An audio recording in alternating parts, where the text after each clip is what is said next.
Mr. Sorchan di dalam podcast pengembangan kepribadian atau mentoring self improvement. Pada saat ini kita akan membahas bagaimana kita bisa mengambil kesempatan di tengah kegagalan kita, atau kegagalan kita menjadi batu loncatan untuk kita bisa lebih berhasil. Yaitu kita harus mengambil hikmat, manfaat positif dari kegagalan itu, atau dari kesalahan kita, atau dari berbagai kesusahan kita. Seperti yang dikatakan seseorang, bahwa seorang pecundang adalah orang yang tidak memetik hikmat dari kesalahan-kesalahannya. Seorang pecundang, seorang yang kalah dalam hidup, dia tidak memetik hikmat dari kesalahan-kesalahannya. Mengenai hikmat dan kegagalan, hikmat dan kesusahan, itu digambarkan dengan sebuah peristiwa, yaitu ada seorang guru keramik, di mana dia membagi dua siswa ke dalam dua kategori. Kategori yang pertama adalah kategori penekanan pada kuantitas.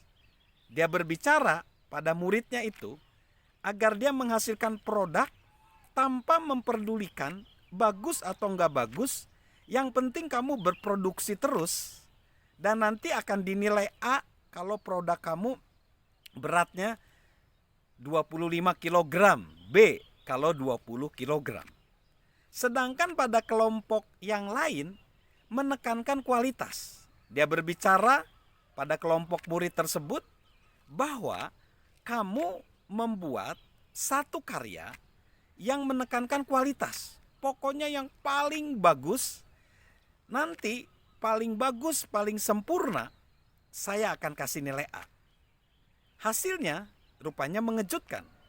Kelompok yang menekankan kuantitas tanpa memikirkan kesempurnaan justru menghasilkan produk-produk yang begitu banyak.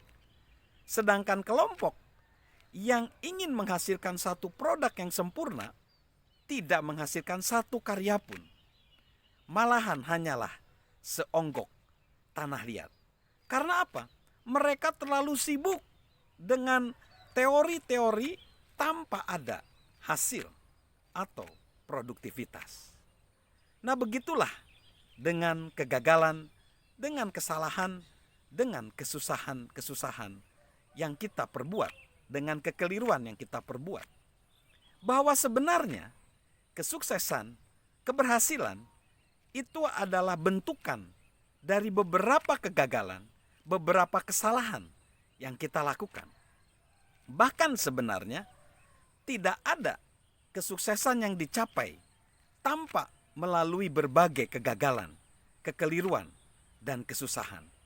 Seharusnya kita justru merangkul kesusahan itu, merangkul kesalahan itu sebagai sebuah proses dalam membentuk keberhasilan kita. Karena sebenarnya proses kehidupan itu kita menemui berbagai kekeliruan, kesalahan, dan kegagalan. Nah, mari kita akan melihat beberapa manfaat yang kita peroleh dari kesusahan-kesusahan kita. Yang pertama, melewati dengan kesusahan, kita mampu menjadi cepat pulih. Hal ini dibuktikan dengan penelitian oleh seorang psikolog yang meneliti bagaimana seorang karyawan yang telah mengalami pemecatan atau pem-PHK-an, dirumahkan selama 3 kali. Ternyata setelah diteliti, mereka cepat pulih. Mereka justru lebih optimis daripada orang yang cuma sekali dirumahkan dan nganggur. Karena ternyata ketika mereka mengalami kesusahan, mereka menjadi pribadi yang bisa menjadi cepat pulih. Lalu yang kedua, kesusahan mengembangkan kedewasaan. Seseorang dibentuk menjadi lebih baik dengan kesusahan yang dia alami. Bahkan kesusahan membuat seseorang menjadi lebih fleksibel. Kita tahu bahwa dunia ini bergerak begitu cepat dengan perubahan-perubahan. Dulu, orang berpikir kalau untuk merekrut seorang pemimpin, carilah pemimpin yang tidak pernah gagal. Tapi sekarang justru tidak. Kalau orang sering gagal dan justru kita menganggapnya dia banyak melakukan percobaan, dan itu yang direkrut. Karena apa? Perubahan begitu cepat. Dan kalau orang itu sering melakukan sesuatu percobaan dan gagal, justru dia telah berproses. Lalu orang yang mengalami kesusahan, justru dia jadinya bisa melampaui standar prestasinya, ya, standar prestasi yang dia peroleh. Coba perhatikan pengalaman dari seseorang yang waktu mudanya dia berlatih sirkus. Dia katakan dalam proses berlatih sirkus itu ada jala di bawah para pemain sirkus. Karena mereka dididik bahwa jatuh itu adalah satu hal yang biasa. Dan bahwa jatuh itu aman karena ada jaring pengaman di bawah. Akhirnya membuat mereka terus berani mencoba. Dan karena mereka yakin bahwa kalau jatuh ada jala yang mengamankan mereka, justru akhirnya membuat mereka lompatan-lompatannya menjadi lebih baik dan mereka menjadi jarang jatuh. Artinya bahwa ketika kita tahu bahwa kejatuhan itu adalah sebuah proses, justru mereka jadi tidak takut untuk melakukan, atau justru prestasi-prestasi menjadi terbentuk karena justru tidak takut kalau jatuh. Lalu kesusahan itu justru memberikan kesempatan besar.